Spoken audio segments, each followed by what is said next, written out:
ایک مرتبہ سورہ فاتحہ پڑھیں اپنے اپنے مرحومین، تمام تر شہدائے ملت و مومنین و مومنات جو آج ہمارے درمیان نہیں، سب کو یاد رکھتے ہوئے سورۃ الفاتحہ۔ بسم اللہ الرحمن الرحیم الحمد للہ رب العالمین ایاک نعبد و ایاک نستعین صراط المستقیم صراط الذین انعمت علیہم۔ بسم اللہ الرحمن الرحیم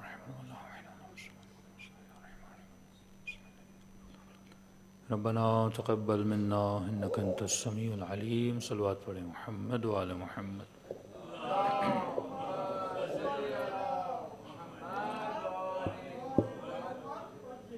بسم اللہ الرحمن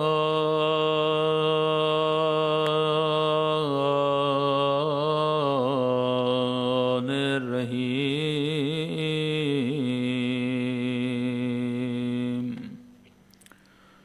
الحمد للہ رب العالمین۔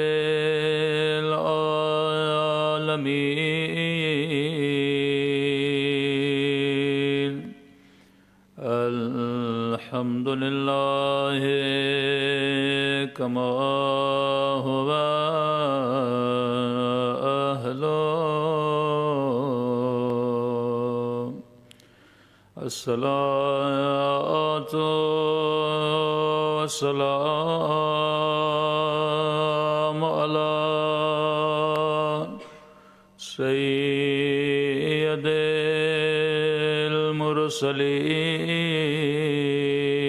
المرسلين وخاتم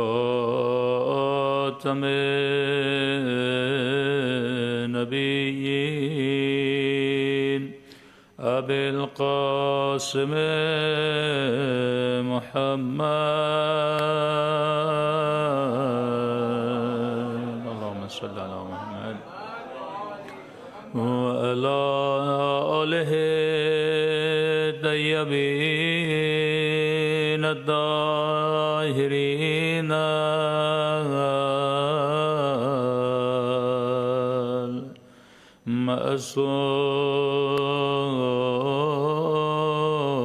المعصومين۔ سنبھل کے دعا امام زمان۔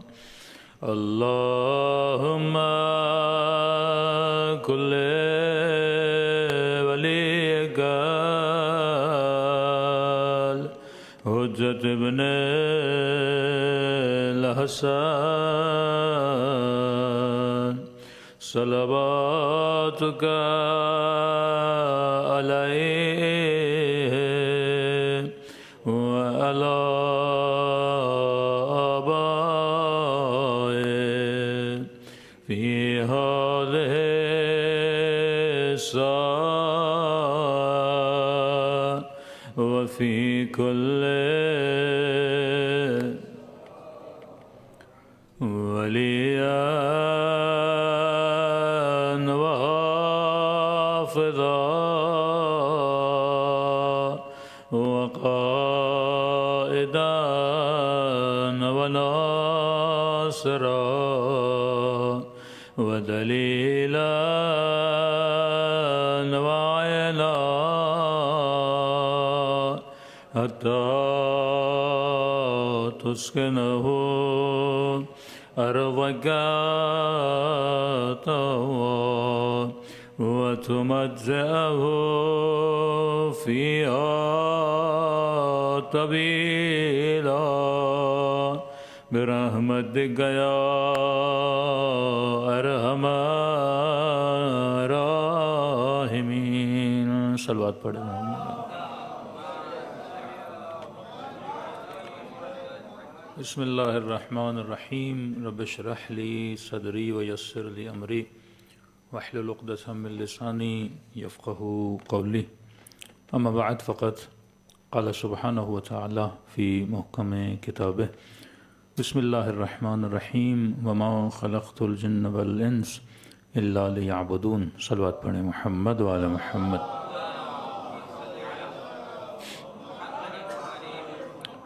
دعا ہے پروردگار عالم ماہ مبارک میں کی گئی عبادتوں کو اپنی بارگاہ عالی میں قبول فرمائے اور ہم سب کو اس مقصد میں کامیابی عطا فرمائے جس مقصد خلقت کے لیے خدا نے ہم سب کو اس کائنات میں بھیجا۔ مسلسل آپ کی خدمت میں عرض کر رہے ہیں، اور آج غالباً آخری مجلس ہے کہ ارشاد ہوا کہ وما خلقت الجن والانس الا لیعبدون، کہ ہم نے انسانوں اور جنوں کو ایک مقصد کے لیے خلق کیا، اور وہ مقصد یہ تھا کہ یہ رب کی کیا کریں؟ عبادت کریں۔ عبادت سے ہم نے عرض کی کہ محض مراد نماز نہیں، روزہ نہیں، حج و زکوٰۃ نہیں، یہ عبادت کا ایک چھوٹا سا حصہ ہے۔ جس طرح فروع دین میں ہم چیزیں گنواتے ہیں کہ ایک اصول شیعہ ہونے کا یہ ہے کہ شیعہ تولا کرتا ہے اور تبرہ کرتا ہے۔ اب میرے بچے کو اگر نہ پتہ ہو کہ تولا ہے کیا، تبرہ ہے کیا، تو کسی مومن سے پوچھو آپ تبرہ کرتے ہو؟ کہ مولانا میں بڑا زوردار تبرہ کرتا ہوں۔ کہ کیسے کرتے ہو؟ کہ مولانا کوئی دن میں 8-9 لعنتیں بھیجتا ہوں۔ تو لعنت تبرہ ہے پر پورا تبرہ نہیں ہے، لعنت پارٹ آف تبرہ ہے۔ بالکل ایسا ہے کہ آپ ایک کاپی لیں، اس کے اوپر ایک بہت بڑا سرکل بنائیں، اب سرکل کے اوپر لکھیں تبرہ، دوسرا ایک بہت بڑا سرکل بنائیں، اس سرکل کے اوپر لکھیں تولا، اور نیچے ایک سرکل بنائیں، اس میں آپ اپنا نام لکھیں۔ 3 سرکل ہو گئے، ایک سرکل تبرہ، ایک سرکل تولا، تیسرا آپ نے ایک بہت بڑا دائرہ اور سرکل بنایا، اس کے اوپر مثلاً احمد، محمد، عارف جو بھی نام لکھنا ہے آپ نام لکھ لیں۔ اب میں نے دیکھنا ہے کہ میرے اندر تولا کتنی ہے اور میرے اندر تبرہ کتنی ہے۔ تو لیکن مجھے پتا تو ہو کہ سرکل تبرہ میں کیا کیا آتا ہے۔ اگر تبرہ کے سرکل میں صرف لعنت ہوتی تو ایک لعنت بھیجنے سے تبرہ کیا ہو جاتا؟ کمپلیٹ ہو جاتا۔ کیونکہ ہم زیارت عاشوراء میں تبرہ کی دعا مانگتے ہیں، اللہم ارزقنی البراءہ، اے خدا مجھے رزق براءت عطا فرما۔ جس طرح یہ مال، یہ دولت، یہ اولاد، یہ گھر، یہ گاڑی، یہ اللہ کا رزق ہے نا، اللہ کی عطا ہے۔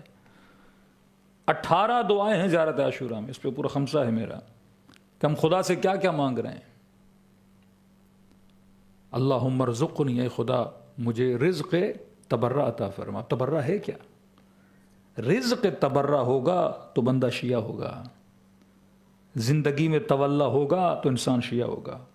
ہم نے تولا کو محدود کر دیا صرف نام اہل بیت پہ، ایک نعرے پہ، 2 قصیدوں پہ، 4 نوحوں پہ، اور ہم نے تبرہ کو محدود کر دیا ایک لعنت پہ کہ میں نے لعنت بھیج دی۔ بعض تو ایسے ہیں کہ واش روم بھی جا رہے ہیں تو لعنت بھیج رہے ہیں، باہر نکل بھی رہے ہیں تو لعنت بھیج رہے ہیں۔ لیکن یہ نہیں پتا کہ جناب ایک برادر اہل سنت ملے اور کہنے لگے آپ شیعہ لعنتیں بہت بھیجتے ہیں۔ میں نے کہا لعنت آپ بھی بھیجتے ہو، صرف شیعہ نہیں بھیجتے۔ میں نے کہا بسم اللہ الرحمن الرحیم کے پڑھنے سے پہلے کیا پڑھتے ہو؟ اعوذ باللہ من الشیطان اللعین الرجیم۔ میں نے کہا کون سا مسلمان ہے جو شیطان پہ لعنت نہ بھیجے؟ میں نے کہا 40 سے زیادہ مرتبہ خدا نے قرآن میں لعنتیں بھیجی ہیں۔ لعنت اللہ علی القوم الظالمین علی الکاذبین، تہمت لگانے والوں پہ لعنت، چغلیاں کرنے والوں پہ لعنت۔ میں نے کہا اللہ لعنت بھیج رہا ہے، اور آپ تراویاں پڑھتے ہو تو قرآن کی آیتیں پڑھتے ہو، جب آیتیں پڑھتے ہو تو خود بخود لعنت بھیج رہے ہو۔ میں نے کہا ہاں، آپ کی لعنت میں اور ہماری لعنت میں ایک بہت بڑا بگ ڈفرنس ہے۔ کہ کیسے؟ میں نے کہا ایک مرتبہ آدمی تیر پھینکتا ہے نا ہوا میں، کبھی پاکستان میں شادیاں ہوتی ہیں تو ہوائی فائرنگ ہوتی ہے، ہاں گولیاں چلاتے ہیں لیکن ہوا میں۔ اب گولی کہاں گری پتہ نہیں، میں نے ہوا میں چلا دی۔ میں نے کہا آپ کی ساری لعنتیں ہوائی ہیں، بھیجتے تو ہو لیکن پتہ ہی نہیں کہاں جا رہی ہے۔ میں نے کہا ہم لعنت بھی بھیجتے ہیں، ساتھ میں پورا ایڈریس دے کے بھیجتے ہیں۔ ہماری لعنت ایڈریس کے ساتھ جاتی ہے، اس لعنت کو پتہ ہے میں نے کہاں جانا ہے۔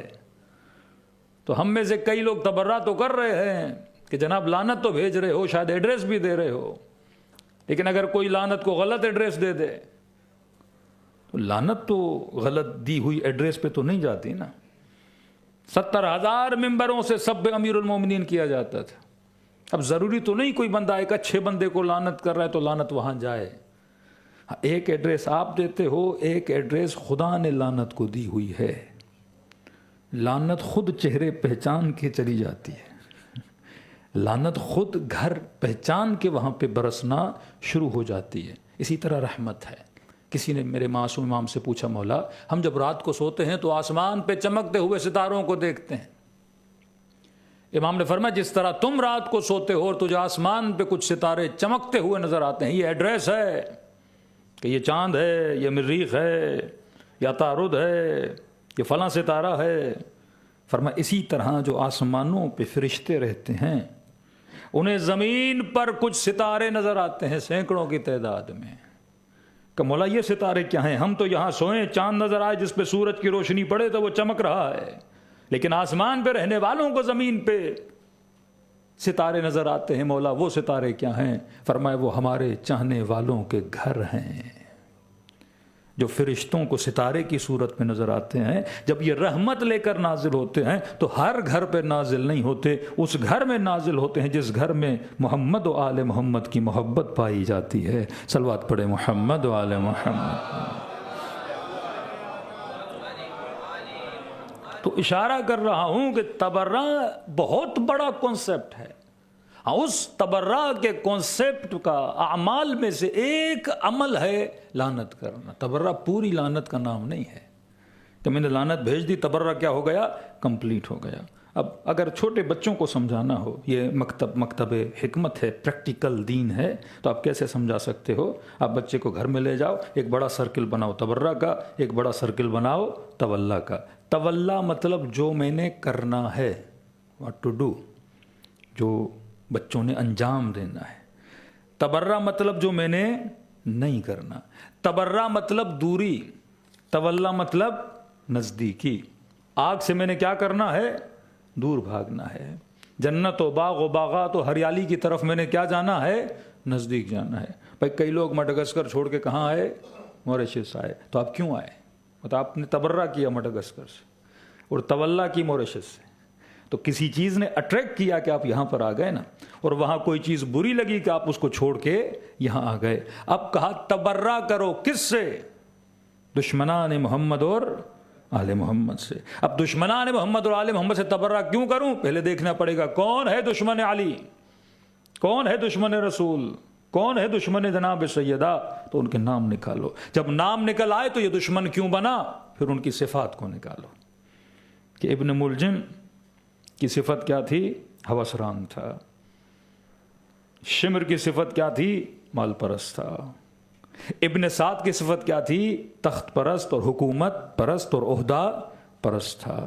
یزید کی صفت کیا تھی؟ وہ مجموعہ صفات رذیلہ ہے۔ اب لکھو تولا کے اندر حکومت پرستی، مال پرستی، مقام پرستی، شہوت پرستی، یہ ساری صفات جب اس کے اندر جمع کر دو، اب لکھو تولا کیا ہوتا ہے۔ تولا میں کون آتا ہے؟ سلمان فارسی آتا ہے، ابو ذر غفاری آتا ہے، مالک اشتر آتے ہیں۔ تولا میں کون آتا ہے؟ ابو حمزہ شمالی آتے ہیں، علی ابن یقطین آتے ہیں، یہ اصحاب اہل بیت آتے ہیں۔ بھائی یہ اہل بیت اپنے صحابی سے اتنا پیار کیوں کرتے تھے؟ پھر اس کی صفات کو جمع کرو، اس کی گڈ ہیبٹس کو جمع کرو، پھر وہ اس سرکل کے اندر لکھ دو۔ اب تیسرا سرکل کس کا ہے؟ اپنا سرکل بناؤ جس میں اپنا نام لکھو۔ اب تولا میں شجاعت ہے، تولا میں نڈر پن ہے، تولا میں سخاوت ہے، تولا میں خوش اخلاقی ہے، تولا میں ادب ماں باپ ہے، تولا میں انسان جب بات کرے تو گویا منہ سے کیا نکلے؟ پھول و خوشبو نکلے، یہ تولا ہے۔ تبرہ میں کیا ہے؟ بددہنی ہے، گالم گلوچ ہے، شراب کا نشہ ہے، اس میں زنا پائی جاتی ہے، یہ تبرہ ہے جن سے میں نے دوری کرنی ہے۔ اب آپ نے سرکل بنایا، اب 1 منٹ میں انسان اپنے ایمان کا بلڈ ٹیسٹ کر سکتا ہے کہ میرے اندر تولا کتنی ہے، میرے اندر تبرہ کتنی ہے۔ اب اپنے سرکل کو دیکھو کہ یہ تولا سے زیادہ ملتا ہے یا تبرہ سے زیادہ ملتا ہے۔ اگر تبرہ والی صفات میرے اندر ہیں تو خدا کی لعنت میرے اوپر بھی آ رہی ہے۔ اگر تولا والی صفات میرے اندر ہے تو صبح و شام خدا کی رحمت میرے اوپر نازل ہو رہی ہے۔ یہ اہل بیت کی لیب ہے، اس لیب میں ہر بندہ جا کے اپنا ٹیسٹ کروا سکتا ہے، لیکن ہم نے دین کو اتنا آسان بنا دیا کہ ایک لعنت بھیجو تو تبرہ پورا ہو گیا، اور ایک صلوات بھیجو تو تولا پورا ہو گیا۔ تو جنت میرے عزیز اتنی سستی نہیں ہے جو اتنی آسانی سے مل جائے۔ جنت کے لیے انسان کو محنت کرنی ہے، زحمت کرنی ہے۔ تو جب تک کانسیپٹس انسان کے کلیئر نہ ہو، انسان آسانی سے سمجھتا ہے۔ میں چھوٹی سی مثال دے رہا ہوں، آپ روڈ سے گزر رہے ہیں، اپنے بیٹے کو کہیں کہ بیٹا بتاؤ ٹویوٹا کی گاڑیاں کتنی روڈ سے جا رہی ہیں، ٹویوٹا کی کارز کتنی روڈ سے گزر رہی ہیں، ذرا مجھے گن کے بتاؤ۔ 5 منٹس میں یا 10 منٹس میں آپ روڈ سے جا رہے ہیں، آپ کا بیٹا گنے گا، ایک ٹویوٹا، دوسری بھی ٹویوٹا کی، تیسری بھی ٹویوٹا کی، چوتھی بھی ٹویوٹا کی۔ ماڈلز کو چھوڑیے، بس کمپنی بتاؤ ٹویوٹا کی ہے۔ تو 5 منٹ کے بعد بیٹا کتنی گاڑیاں تھیں؟ اس نے کہا کوئی 40 گاڑیاں میں نے ٹویوٹا کی گنی۔ اب اس سے پوچھے بیٹا جب تم گاڑیاں گن رہے تھے تو ہونڈا کی کتنی گاڑیاں تھیں؟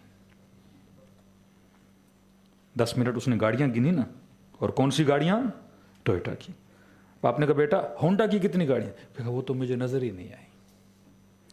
جب آپ کے مائنڈ میں ایک چیز ہوتی ہے تو آپ اسی چیز کو دیکھتے ہو۔ جو ڈسکرپشن ہم اپنے مائنڈ میں بنا دیتے ہیں نا، میرے ذہن میں ہے کہ مومن ایسا ہوتا ہے، اب میں سب کو اسی اینک سے دیکھوں گا، مجھے پھر ہونڈا نظر نہیں آئے گا۔ وہابیوں نے جو شرک کی ڈیفینیشن دی، اب جو بھی اب وہ اسی اینک سے دیکھے گا، اس کے سارے شیعہ کیا نظر آئیں گے؟ مشرک نظر آئیں گے۔ یہ اینکیں جو ہم نے پہنی ہوئی ہیں، آج میں گرین اینک پہنوں تو سارا ماحول کیا ہو جائے گا؟ گرین ہو جائے گا۔ آج میں ریڈ اینک پہنوں تو سارا ماحول کیا ہو جائے گا؟ ریڈ ہو جائے گا۔ سب سے پہلے میں نے کیا کرنا ہے؟ اینک کو اتارنا ہے۔ اینک اتارنے کے لیے پڑھنا پڑتا ہے، اینک اتارنے کے لیے غور و فکر کرنا پڑتا ہے۔ جناب سلمان سے پوچھا، سلمان ماہ مبارک رمضان میں سب سے بڑی عبادت کیا کرتے ہو؟ تو لوگ کیا سوچیں گے؟ سلمان بولے گا میں قرآن پڑھتا ہوں، میں نمازیں پڑھتا ہوں، میں ذکر خدا کرتا ہوں۔ سلمان نے کہا سب سے بڑی عبادت جو ماہ مبارک میں کرتا ہوں، میں گھنٹوں گھنٹوں فکر کرتا ہوں۔ آج ہم میں سے کتنے لوگ ہیں جو دن میں آدھا گھنٹہ بیٹھ کے کیا کریں؟ غور و فکر کریں، اپنے اعمال پہ غور و فکر کریں، کائنات میں غور و فکر کریں۔ تب انسان کو جا کے کیا ملتی ہے؟ ہدایت ملتی ہے۔ جب تک حسین کی طرح سوچو گے نہیں، تب تک حسین کے راستے پہ چل نہیں سکتے۔ جب تک امیر المومنین، ہمارا برین ویسا چل ہی نہیں رہا، ہماری بیسک پروگرامنگ ہی خراب ہے۔ جب پروگرامنگ ہی خراب ہے تو ہمارے ایکشنز بھی کیا ہو جائیں گے؟ خراب ہو جائیں گے۔ اہل بیت کہتے ہیں پہلے کسے بناؤ؟ اس دماغ کو بناؤ، اس برین کو بناؤ۔ یہ جتنا ہیلدی ہوگا، جس کے اندر ہیلدی نالج ہوگی، تب انسان کے ایکشنز کیا ہو جائیں گے؟ ہیلدی ہو جائیں گے۔ تو آج تک ہم نے صرف یہ سمجھا کہ نماز ہی عبادت ہے۔ ہاں، نماز ہی عبادت نہیں، نماز جزء عبادت ہے۔ یہ رزق حلال کی تلاش میں جانا، یہ ایک دن میں کتاب پڑھنا، 4 گھنٹے غور و فکر کرنا، التفکر الساعہ افضل من 70 سنہ عبادہ، 1 گھنٹے کا سوچنا 70 سال کی عبادت سے کیا ہے؟ افضل ہے۔ کیونکہ یہ 1 گھنٹے کا سوچنا انسان کو کیا بنا سکتا ہے؟ اور بنا سکتا ہے۔ صلوات پڑھے محمد و آل محمد۔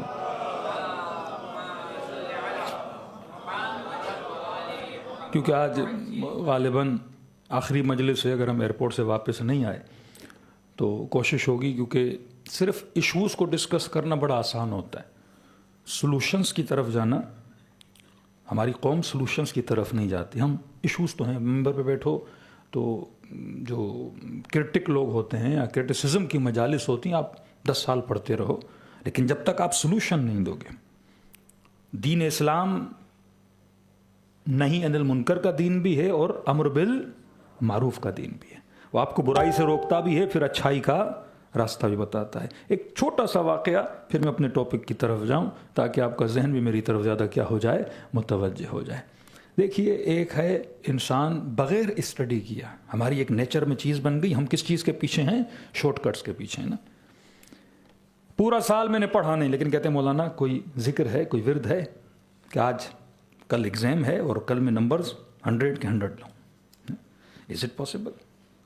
کہ آپ ایک زیارت عاشورہ پڑھ کے، ہمارے ایک دوست تھے تو وہ جب مین ایگزام ہوتا تھا تو کوئز میں ہوتا تھا نا، 4 آپشن آتے تھے، تو باہر نکلا، میں نے کہا ایگزام کیسا ہوا؟ کہا انشاءاللہ مولانا اچھا ہوگا۔ کیسے اچھا ہوگا؟ کہ بس ہر پہ میں استخارہ نکالتا تھا، یہ لگاؤں وہ لگاؤں، جس پہ اچھا آتا تھا میں اس پہ کیا کرتا تھا؟ استخارہ لگا کے، اور بس امید ہے انشاءاللہ پروردگار کیا دے گا. یہ خیانت ہے. ہاں کہ مولانا میرا بیٹا نافرمان ہے، نشہ کرتا ہے، بات نہیں سنتا، کوئی ذکر بتائیں، کوئی ورد بتائیں کہ بیٹا کیا ہو جائے، سیدھے راستے پر آ جائے. ہم نے کہا وردوں سے اولادیں سیدھے راستے پر نہیں آتی. اذکار کا اپنا اثر ہے. تفسیر برہان آپ پڑھیں، اس میں ہر صورت کی ابتدا میں انہوں نے لکھا ہوا کس صورت کے پڑھنے سے کیا ہوتا ہے. کچھ چینجنگز کا تعلق انٹرنل ہوتا ہے، کچھ مسائل کا تعلق ایکسٹرنل ہوتا ہے، جس کا میں ذکر کروں گا. ایون جو بیماریاں ہمیں ہوتی ہیں، کئی ایسی بیماریاں ہوتی ہیں آپ لاکھ ڈاکٹرز کے پاس جاتے ہو، آپ ٹھیک نہیں ہوتے ہو، حکیموں کو دکھاتے ہو، آپ ٹھیک نہیں ہوتے ہو، کیونکہ اس کا تعلق آپ کے بدن سے نہیں ہوتا. اب کہا نا وما خلقت الجن والانس الا لیعبدون، انسان اور دوسری مخلوق کیا ہے، جنات بھی تو موجود ہیں. کئی اوقات غیبی اثرات آپ کے بدن پر ہوتے ہیں. کئی ایسے مریض ہم نے دیکھے لاکھ علاج کروا دیا، ڈاکٹر کہے ہم جتنے ٹیسٹ کر رہے ہیں کوئی مسئلہ ہی نہیں ہے، لیکن خاتون بیمار پڑی ہے، جناب بیمار ہیں، ہر ہفتے میں ہاسپٹل جا رہے ہیں، ڈرپس لگ رہی ہیں، ڈاکٹر کہہ رہے ہیں ہمیں سمجھ نہیں آ رہا، پوری باڈی کو اسکین کر دیا، کہیں پہ کوئی مسئلہ نہیں ہے، لیکن جناب پھر بھی کیا پڑ جاتا ہے، بیمار پڑ جاتا ہے. یہاں پہ معصوم، اب یہاں پہ ادعیہ، یہاں پہ حرص، یہاں پہ پھر معصوم کی وہ دعا، کبھی کبھی ایک نظر بھی انسان کو کیا کر دیتی ہے، تباہ ہو برباد کر دیتی ہے. اسپیشلی آپ لوگ جو پہاڑوں میں رہتے ہیں، یہاں پہ انسان کی باڈی پر، روح پر اثرات بہت زیادہ ہوتے. اب ان اثرات سے کیسے بچا جائے، یہ ایک مفصل باب ہے اہل بیت علیہ الصلوۃ والسلام کے، کہ چند چیزیں میں آپ کو بتاؤں گا. اگر بیسکس کا انسان خیال رکھے تو انسان کی روح بھی بچ سکتی ہے، انسان کا بدن بھی بچ سکتا ہے. ہمارے ایک مولانا تھے قم میں، تقریباً کوئی 17-18 سال پڑھے.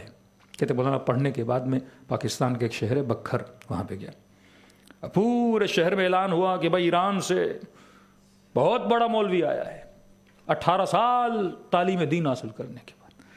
کہ سارے محلے کی خواتین ڈیلی مسجد آتی، کوئی کھانا لے کے آتی، کوئی کیا لے کر آتی. مولانا ہمیں بڑی خوشی ہے کہ آپ ایران سے اتنا بڑا عالم پڑھ لکھ کر آیا ہے، کہ اب ہم جتنے بھی غیر شیعہ ہیں سب کا منہ بند کر سکتے ہیں. انہوں نے کہا کیسے؟ کہا ہمیں گھر میں جو بھی مسئلہ ہوتا تھا ہمیں مجبوراً ان مولویوں کے پاس جانا پڑتا تھا، اب ہم کس کے پاس آئیں گے؟ آپ کے پاس. مولانا خوش ہو گئے. بھائی پہلے وضو کا مسئلہ ہوگا تو وہاں جاتے ہوں گے، غسل کا مسئلہ ہوتا ہوگا تو وہاں جاتے ہوں گے، قرآن کی تجوید کا مسئلہ ہوگا وہاں جاتے ہوں گے. مولانا نے کہا میں موجود ہوں، کوئی بھی شرعی مسئلہ ہو، فقہی مسئلہ ہو، توضیح المسائل کا مسئلہ ہو، میں یہاں پر ہوں. آپ کے ساری پرابلمز کو کیا کیا جائے گا، سولو کیا جائے گا. اب بتاؤ پرابلمز کیا ہیں؟ تو ایک خاتون اٹھی اور کہا کہ مولانا میرے گھر میں میری ساسو ماں مجھ سے بڑا لڑتی ہے، صبح سے شام تک میرا جینا حرام کر دیا. مولانا صبح اٹھتی ہے لڑنا شروع کرتی ہے، پھر 4 دہرے لڑتی ہے تو مجھے بھی جواب دینا پڑتا ہے، پھر لڑائی، پھر برتن ٹوٹتے ہیں، شور شرابہ. مولانا سکون تباہ و برباد کر کے رکھا. ہمیں خوشی ہے کہ آپ اتنے بڑے پڑھے لکھے عالم آئے ہو، مولانا کوئی ایسا تعویذ دو. ہاں کہ سارے مولویوں کے تعویذ ہم نے لگا دیے، اس بڑھیا پہ اثر ہی نہیں ہو رہا. مولانا پریشان کہ بھائی میں 18 سال علم دین حاصل کرنے گیا تھا، یہ جادو جنبل تو حاصل نہیں کرنے گیا تھا. کہ غصہ ہو گیا، آپ کیسے مولوی ہو؟ 18 سال یہ نہیں پڑھا تو پڑھا کیا؟ کہ روزہ پڑھا، حج پڑھا، زکوٰۃ پڑھا. تو کہا کہ نہیں آپ اتنے بڑے مولوی نہیں ہو. کہ پھر کوئی آئے، کسی کو محبت کا مسئلہ، کسی کو بغض کا مسئلہ، کوئی کہے میرا شوہر سنا ہے دوسری کرنا چاہتا ہے، کوئی ایسا تعویذ دیں کہ یہ سیدھے راستے پر آ جائے. مولانا کہیں ڈیلی یہی مسئلے. کہتے اب میں پریشان ہو گیا، لوگوں نے مسجد میں آنا چھوڑ دیا، کہ اس مولوی کو کچھ بھی نہیں آتا. ہمارے گلگت کے ایک مولانا کہتے ہیں کراچی کے شہر میں، جگہ کا نام نہیں لوں گا، کہتے کچھ مومنین دوڑے. یہ ہماری قوم کا حال ہے. جب ہم اہل بیت کے ان ترتیب پہ زندگی نہیں گزارتے تو مسائل ہوتے ہیں. کہ مولانا دوڑے دوڑے آئے، مولانا غسل دینا ہے، کفن دینا ہے. مولانا کہتے ہیں جلدی جلدی تیار ہو. ابھی غسل کفن کس کو دینا ہے، کس کو دینا ہے؟ کب پہنچا تو ذوالجناح امام حسین کا، کہ مولانا اس کو غسل و کفن دینا ہے. میں نے کہا کیا ہوا؟ کہ مولانا لے جا رہے تھے اور پاؤں پھسل گیا اور پاؤں اس کا ٹوٹ گیا اور ذوالجناح شہید ہو گیا ہے. تو اس کو غسل و کفن دے، ہم نے دفنانا ہے۔ مولانا کہتے اگر میں کہتا ہوں کہ گھوڑے کا غسل و کفن نہیں ہوتا، وہ چاہے ذوالجناح ہی کیوں نہ ہو، تو یہ سارے مجھ پہ لپٹ جائیں گے۔ آپ توہین کر رہے ہیں بھائی امام حسین کے ذوالجناح کی۔ تو کہا میں جان کیسے بچاؤں؟ تو میں نے ان جناب کو بولا، میں نے کہا دیکھو بھائی میں چھوٹا سا طالب علم ہوں، اتنا میں نے پڑھا نہیں ہے، میں نے اتنا پڑھا کہ انسانوں کو کیسے دیا جاتا ہے، یہ ایک لمبی ڈگری ہوتی ہے مجتہدوں کی، کہ جن کو پتا ہو کہ پھر ذوالجناح کو کیسے غسل دیا تھا۔ آپ بڑے مولوی کو بلاؤ، مجھے نہیں آتا۔ کہتے یہ کہہ کے میں نے اپنی جان کیا کر لی؟ بچا لی۔ یہ مولانا کہتے اگر میں اسی طرح چلتا رہتا تو گاؤں میں کوئی نہیں آتا میرے پاس۔ پھر چھٹے امام کی حدیث پڑھی، کلم الناس بقدر عقولہم، لوگوں سے اتنی بات کرو جتنی لوگوں کی کیا ہے؟ عقل ہے۔ میں نے کہا خاتون آؤ، بس میں چھپا رہا تھا، بتا نہیں رہا تھا، میرے پاس ہے تمہارے لیے کوئی عمل کہ بس آپ میری ساسو ماں کا اگر منہ بند کر دیں مولانا تو آپ جو کہیں گے یہ پورے گاؤں میں آپ کی تبلیغ کا اثر ہوگا۔ انہوں نے کہا ٹھیک ہے آؤ۔ کہتے کاغذ لیا اور میں نے کاغذ کو بند کیا، میں نے کہا یہ لو۔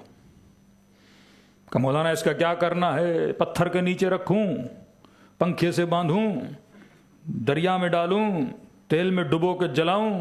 مولانا کہتے ہیں اس نے پورا پی ایچ ڈی کیا ہوا تھا۔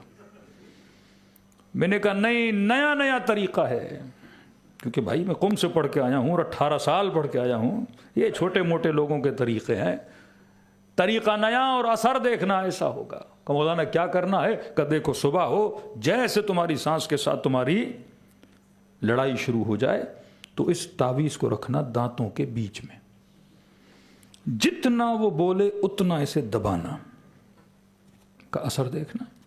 مولانا کہتے 3 دن نہیں گزرے، دیکھا صبح صبح چاول کی روٹی، مکھن، لسی، ساگ۔ کہتے اتنی خدمت نماز پڑھانے پہ کسی نے نہیں کی، اتنی خدمت روزے پڑھانوں پہ کسی نے نہیں کی۔ کہ کس نے بھیجا ہے؟ کہ اس خاتون نے بھیجا ہے۔ پورے گاؤں میں مشہور ہو گیا اس مولوی کا تعویذ جیسا کسی کا تعویذ نہیں ہے جناب۔ خاتون کیا ہوا کہ مولانا بس دانت کے نیچے رکھا، جس طرح آپ نے کہا تھا اسی طرح دبایا، within 5 to 10 minutes میری سانس کیا ہو گئی؟ مکمل خاموش ہو گئی۔ کہ اب 1 ہفتہ گزر گیا، گھر میں کوئی جھگڑا، گھر میں کوئی لڑائی ہے ہی نہیں، اس کا اخلاق بھی میرے ساتھ کیا ہو گیا ہے؟ اچھا ہو گیا ہے۔ مولانا کا تعویذ ہے۔ خاتون نے پلو اٹھایا، کہا مولانا 24 گھنٹہ باندھ کے رکھتی ہوں۔ لڑائی شروع ہوئی اور تعویذ نکالا اور دانتوں کے نیچے دیا اور میں نے دے دنا دن دبانا شروع کر دیا اور وہیں پہ میری سانس کیا ہو جاتی ہے؟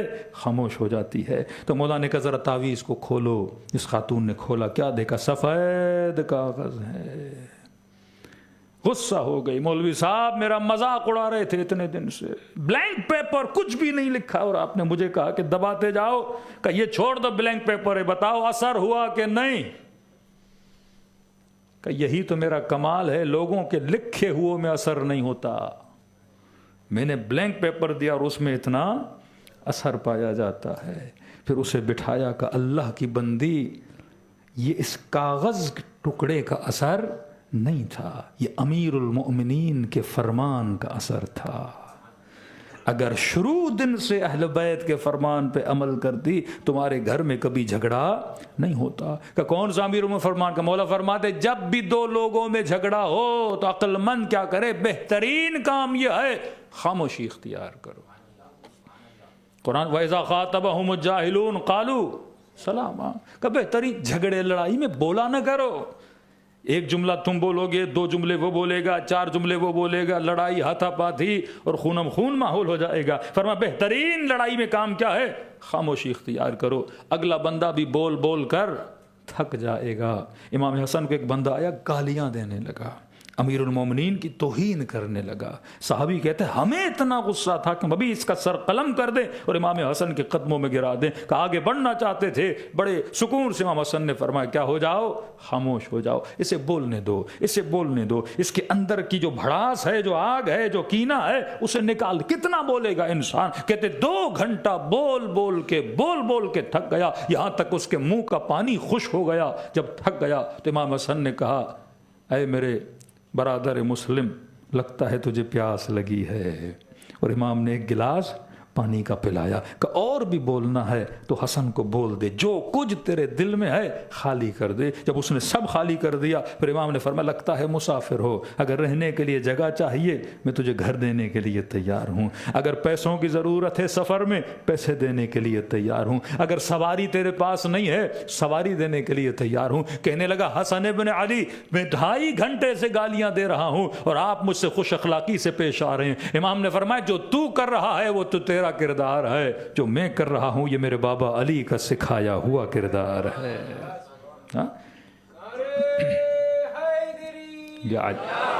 تو پہلے جب یہ بوڑھی خاتون بولتی تھی یہ جواب دیتی تھی۔ دیکھیے ایک بال ہے نا، آپ جتنا اسپیڈ سے دیوار پہ مارو گے اتنی جلدی واپس آئے گا۔ ہر جھگڑے میں یہی ہوتا ہے، لیکن اگر انسان فوراً کیا ہو جائے، خاموش ہو جائے، تو جھگڑا وہیں کیا ہو جاتا ہے، خاموش ہو جاتا ہے۔ یہ وہ ٹیکنکس آف اہل البیت تھیں، یہ وہ فرمائشات اہل بیت علیہ الصلوۃ والسلام تھی جو تولا اور تبرہ کو سمجھنے کے بعد انسان کی زندگی میں آتے ہیں۔ تو دین کا مطلب صرف نماز اور روزہ نہیں ہے۔ معصوم نے پوچھا مولا گھر میں جھگڑے ہیں، شوہر کو کیسا ہونا چاہیے، بیوی کو کیسا ہونا چاہیے؟ معصومین نے مثالیں دیں۔ امام فرمایا مومن یہ بتا جب بارش ہوتی ہے تو کیا چپلوں کے ساتھ گھر جاتے ہو؟ کہ نہیں مولا میں چپلوں کو باہر رکھتا ہوں، چپل اتار کے گھر کے اندر جاتا ہوں۔ کہ مرد کو اس طرح ہونا چاہیے، جب رات کو گھر جاؤ، آفس کا کام، بزنس کے لاکھ مسائل، گاڑی کا ایکسیڈنٹ ہوا، لاکھ لوگوں سے جھگڑا ہوا، فرمائے سارے کچرے کو اس چپل کی طرح گھر کے باہر رکھ کر اپنے مائنڈ کو کلین کر کے اور صاف کر کے گھر کے اندر جایا کرو۔ اس طرح شوہر کو ہونا چاہیے، یہ نہیں کہ باہر کا غصہ بچوں پہ اتارنے لگے، باہر کا غصہ بیوی پہ اتارنے لگے، بزنس کی ٹینشن اولاد پہ اتارنے لگے، تو گھر کا ماحول کیا ہو جائے گا، خراب ہو جائے گا۔ کہ مولا بیوی کو کیسا ہونا چاہیے؟ معصوم نے فرمایا کھلے ہوئے گلاب کے پھول کی طرح ہونا چاہیے، کہ جب تھکا ٹوٹا مرد گھر میں آئے تو بیوی کو کھلے ہوئے پھول کی طرح اس کا استقبال کرنا چاہیے۔ تو ہمارے گھر کیا بن جائیں گے؟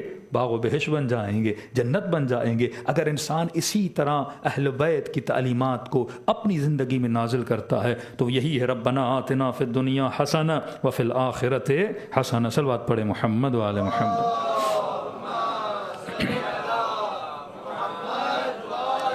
محمد وقت کی کمی ہے، جلدی جلدی سب اہل بیت نے ایک تو ہے انڈیویجول تعلیم کہ بیٹی باحجاب ہونی چاہیے، بیٹا نمازی ہونا چاہیے، معاشرہ زانی نہیں ہونا چاہیے، شرابی نہیں ہونا چاہیے، بٹ اہل بیت نے کوئی سسٹم دیا کہ نہیں دیا؟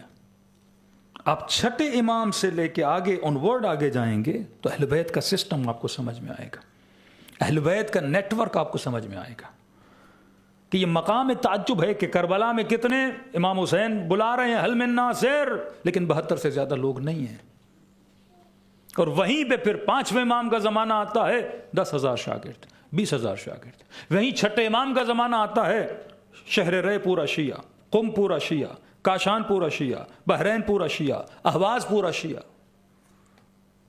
ہاؤ از اٹ پاسبل کہ معصومین نے ان علاقوں میں ٹریول بھی نہیں کیا؟ ظلم اتنا، جور اتنا، جبر اتنا، کس طرح سے سارے علاقے شیعہ بن گئے؟ کچھ تو کر رہے تھے نا آپ کے معصومین جو شاید ہمیں نظر نہیں آ رہا۔ بحرین کا مومن امام کے پاس اس زمانے کے 7 لاکھ درہم لے کر آتا خمس، چھٹے امام کی خدمت میں۔ پہلے خط لکھتا ہے مولا اتنا خمس ہے کیا کرے؟ فرماتے سارا لاؤ۔ پھر جب لاتا ہے امام اسے واپس دیتے ہیں کہ اسے واپس لے جا اور بحرین کے شیعوں پہ کیا کر، خرچ کر جا کے۔ ہر جگہ امام نے آرگنائزیشن آف لا بنائی، امام نے آپ کے اتنے لائرز امام نے بنا دیے، وکلاء امام نے بنا دیے جگہ جگہ۔ امام رضا کو غریب الغربا کیوں بولا جاتا ہے؟ کیونکہ 7ویں امام کے اتنے وکلاء تھے، اتنا پیسہ ان کے پاس تھا کہ امام رضا کو امام ماننے کے لیے تیار نہیں تھے۔ تبھی کسی امام کا لقب غریب الغربا نہیں ہے۔ دوسرے امام کے پاس اولاد نہیں تھی تو کہتے تھے امام کیسا جس کے پاس اولاد نہیں ہے، اور عجیب غریب امام پہ الزامات لگایا کرتے تھے۔ لیکن ایسا ٹائم کہ اس قدر اگر کوئی بندہ غریب ہوتا تھا اور ہارون کی دربار میں جاتا تھا، مثلا ہارون اس کی 20 درہم مدد کرتا تھا، اور وہی بندہ امام موسیٰ کاظم کے پاس آتا تھا، امام موسیٰ کاظم اس کی 40 درہم مدد کیا کرتے تھے، دگنا دیتے تھے۔ حکومت سے زیادہ امام کیا ہو چکے تھے؟ پاورفل ہو چکے تھے۔ کیا کیا امام نے؟ وہ سسٹم اہل بیت علیہ الصلوۃ والسلام نے بنایا جسے سسٹم آف ولایت کہتے ہیں۔ بہت ہی مختصر کر کے آپ کی خدمت میں بیان کر رہا ہوں کیونکہ عشرے کا ٹاپک ہے۔ سورہ بقرہ اقیموا الصلاۃ وآتوا الزکاۃ وارکعوا مع الراکعین، نماز قائم کر، زکوٰۃ ادا کر اور رکوع کرنے والوں کے ساتھ رکوع میں چلا جائے۔ ہر مسلمان کو حکم ہے۔ اب سوال ہے میں کس رکوع کرنے والے کے ساتھ رکوع میں جاؤں؟ ہر رکوع کرنے والا۔ آگے آئے ولایت میں فرما انما ولیکم اللہ والرسول والذین آمنوا الذین یقیمون الصلاۃ ویؤتون الزکاۃ، وہاں حکم ہے اقیموا الصلاۃ وآتوا الزکاۃ۔ کون ہے نماز قائم کرنے والے کا؟ یقیمون الصلاۃ امیر المومنین۔ کون ہے ایتاء الزکاۃ ویؤتون الزکاۃ امیر المومنین۔ کون ہے رکوع کرنے والے جن کے ساتھ میں رکوع میں جاؤں؟ فرمایا وہم راکعون علی ابن ابی طالب۔ ہر امت کے فرد کو حکم تھا کہ یہ تیسری ولایت میں آ جاؤ۔ تیسرا ولی وہ ہے جو زکوٰۃ بھی دیتا ہے، نماز کو قائم بھی کرتا ہے، رکوع میں بھی جاتا ہے۔ اب کسی نے امیر المومنین سے پوچھا مولا یہ بارہا قرآن میں ہے اقیموا الصلاۃ اقیموا الصلاۃ اقیموا الصلاۃ، یہ نہیں ہے نماز پڑھو، بار بار ہے کہ نماز کو قائم کرو، نماز کو قائم کرو۔ مولا یہ کیا ہے قیام الصلاۃ؟ مولا فرماتے ہیں انا الصلاۃ، میں علی وہ نماز ہوں جس کا حکم ہے اسے کیا کرو؟ قائم کرو۔ نہ یہ 2 رکعت والی نماز، نہ یہ 4 رکعت والی نماز، یہ پڑھی جاتی ہے۔ جس نماز کو قائم کیا جائے گا اور جس خیمے کے اندر یہ نماز پڑھی جائے گی، پھر یہ نماز کیا ہوگی؟ مقام قبولیت تک پہنچے گی۔ 12 مومن پوچھتے مولانا چھٹے امام کا فرمان ہے من صلی رکعتین، جو انسان 2 رکعت نماز پڑھے خلوص دل سے وجب علیہ الجنہ، اس پہ جنت واجب ہو جاتی ہے۔ وہ کون سی نماز ہے؟ وہ قیام الصلاۃ ہے جو خیمے ولایت کے نیچے پڑھی جائے۔ اب یہ سسٹم آف ولایت فرمایا ایک تو تم نے ورکعوا مع الراکعین کے ساتھ رکوع میں جانا ہے۔ یہاں پہ 4 پوائنٹس ہیں۔ پہلا پوائنٹ کہ اہل بیت کی ولایت کا اعلان کس میں ہوا؟ نماز میں ہوا۔ دوسرا پوائنٹ اہل بیت کی ولایت کے ساتھ کس کا ذکر ہوا؟ زکوٰۃ کا ذکر ہوا۔ مطلب ولایت اور زکوٰۃ ایک دوسرے سے جدا نہیں ہو سکتی، جس طرح نماز اور زکوٰۃ ایک دوسرے سے جدا نہیں ہیں۔ سسٹم آف ولایت، سسٹم آف زکوٰۃ۔ اب زکوٰۃ سے مراد صرف وہ گندم ہو، اونٹ ہو، بکریوں کی زکوٰۃ نہیں ہے۔ زکوٰۃ پھر وہی کہوں گا ایک بہت بڑا دائرہ ہے جسے کار خیر آپ بولتے ہیں، کہ نظام ولایت چل ہی نہیں سکتا اگر اس کے ساتھ سسٹم آف اکنامک نہ ہو۔ اب سوال ہے کہ میں موریشس میں 150-200 لوگوں کی جماعت ہے، میں یہ نظام ولایت کیسے بناؤں؟ نظام ولایت نماز سے شروع ہوتا ہے۔ اقیموا الصلاۃ، ولایت کا اعلان کس میں ہوا؟ نماز میں ہوا۔ جب ہم نماز پڑھتے ہیں تو آپ نے ایک بندے کو امام بنانا ہے۔ نماز بغیر امام کی نہیں ہو سکتی، نظام ولایت بغیر امام کے نہیں چل سکتا۔ تو نظام ولایت وداؤٹ لیڈرشپ نہیں سروائیو کر سکتا۔ مطلب شیعہ اگر کہیں پہ 200 ہیں یا 150 ہیں یا 50 ہیں یا 25 ہیں، ان کو اپنے درمیان سے کسی نہ کسی کو کیا بنانا ہے؟ لیڈر بنانا ہے۔ اگر آپ لیڈر نہیں بناؤ گے آپ نظام ولایت میں سروائیو نہیں کر سکتے ہو۔ The power of leadership. 500 بھی ہو لیڈر بناؤ، 600 بھی ہو لیڈر بناؤ، 700 بھی ہو لیڈر بناؤ۔ آج دنیا کو مسئلہ یہ نہیں کہ دنیا میں 400 ملین شیعہ ہیں، مسئلہ یہ ہے 400 ملین شیعوں کے اندر لیڈرشپ تو نہیں ہے۔ ہاں لیڈرشپ اگر زگزگی کے نام پر پیدا ہو گئی تو مارو، لیڈرشپ اگر خمینی اور خامنئی کے نام پر پیدا ہو گئی تو مارو، لیڈرشپ آیت اللہ سستانی کے نام پر پیدا ہو گئی، اسے ختم کرو۔ کہتے ہیں ویسے رہیں لیکن ود لیڈر نہ رہیں، کیونکہ اگر ان کو لیڈر مل گیا یہ نظام ولایت کو پراپر طریقے سے کیا کریں گے؟ چلائیں گے۔ اب لوگوں کی ٹریننگ کہاں ہوگی؟ کیسی نماز میں، کیونکہ اقیموا الصلاۃ ہے، ورکعوا مع الراکعین۔ ہم شیعہ نماز جماعت میں جماعت کو کب جوائن کر سکتے ہیں؟ ٹل رکوع۔ امام جماعت رکوع میں ہے تو پیچھے سے آواز ہے کہ یا اللہ یا اللہ، جماعت امام جماعت رک جائیے، میں نے نماز جماعت کو کیا کرنا ہے؟ جوائن کرنا ہے۔ ورکعوا مع الراکعین۔ اور یہاں پہ کچھ تمیز رکھی امام جماعت کی شرائط۔ یہ جو جماعت کو لیڈ کرے گا امام جماعت، اس کی شرائط کیا ہونی چاہیے؟ ہمارے یہاں شرط ہے عادل ہو، ہمارا شرط ہے صالح ہو، ہمارے یہاں شرط ہے قرات صحیح ہو، ہمارے یہاں شرط ہے کہ حلالی ہو۔ لیکن یہاں آپ اپنے بھائیوں کے یہاں چلے جائیے نماز پڑھنے، کوئی بھی آئے کھڑا ہو جائے اللہ اکبر جماعت، کوئی شرط ہی نہیں ہے، کیونکہ ان کے یہاں نہ خلیفے کی کوئی شرط ہے نہ امام کی کوئی شرط ہے، کوئی نظام ولایت ہے ہی نہیں نا۔ آپ نظام ولایت والے، شرائط بڑی سخت ہیں۔ کا بہتر سے بہتر عالم آگے کھڑا کرو. کا دو مولوی کھڑے ہیں, ایک شکل کا اچھا ہے تھوڑا بیچارہ, دوسرا ہے کہ جو شکل کا اچھا ہے اسے کھڑا کرو. یہ ہمارے یہاں استحباب اندر استحباب ہے, کیونکہ اگر لیڈر بنے گا جماعت کا تو اس کو بہتر سے بہتر ہونا چاہیے. لولا ہو, لنگڑا ہو, کانا ہو, منع ہے اسے پیش امام نہ بناؤ. شرائط اتنی سخت ہیں پیش امام کی. اب ڈیوٹی آف پیش امام کیا ہے؟ پیش امام کا کام ہے پوری جماعت کو ساتھ لے کر چلے. دیکھیے گا اگر میرے پیچھے مثلاً 70-80 سال کے ماشاءاللہ بزرگ کھڑے ہیں تو نماز تیز نہیں پڑھائے گا, نماز آہستہ پڑھائے گا. دیکھے گا میرے پیچھے جوان کھڑے ہیں, نماز کو بڑے ترنم کے ساتھ تلانی کر کے پڑھائے گا. پتہ چلے گا مسجد بازار میں تھی, سارے کے سارے بزنس مین دکاندار ہیں, کہ نماز جلدی پڑھائے گا تاکہ جلدی اپنے کام کی طرف چلے جائیں. کہ اگر 200 لوگوں کی جماعت کھڑی ہے, 200 نہیں 20,000 لوگوں کی جماعت کھڑی ہے, اور ایک بندہ دور سے آ رہا, یا اللہ, کہا 20,000 لوگوں کو انتظار کروائے گا اس ایک کے لیے. دا پاور آف لیڈرشپ, یہ سب سے بڑی پولیٹکس ہے, یہ سب سے بڑی سوشل اسٹڈی ہے. سب سے بڑی سوشلسٹ اس شخص کو ہونا چاہیے جو پیش امام ہے, کہ میں نے پوری جماعت کو کیسے ساتھ لے کر چلنا ہے, جوان کا کیسے خیال کرنا ہے, بوڑھی کا کیسے خیال کرنا ہے. لاکھ لوگوں کی بھی جماعت ہو لیکن ایک مومن کو میں نے چھوڑنا نہیں ہے, اس کو جماعت میں کیا کرنا ہے, شامل کرنا ہے. ڈیوٹی آف نمازی, ایوری ڈے جو آپ مسجد میں آتے ہو آپ کو ٹریننگ دی جاتی ہے تاکہ آپ کے اندر اجتماعی سوشل ورک کی صلاحیت پیدا ہو جائے, تاکہ آپ کے اندر اطاعت کا جذبہ پیدا ہو جائے.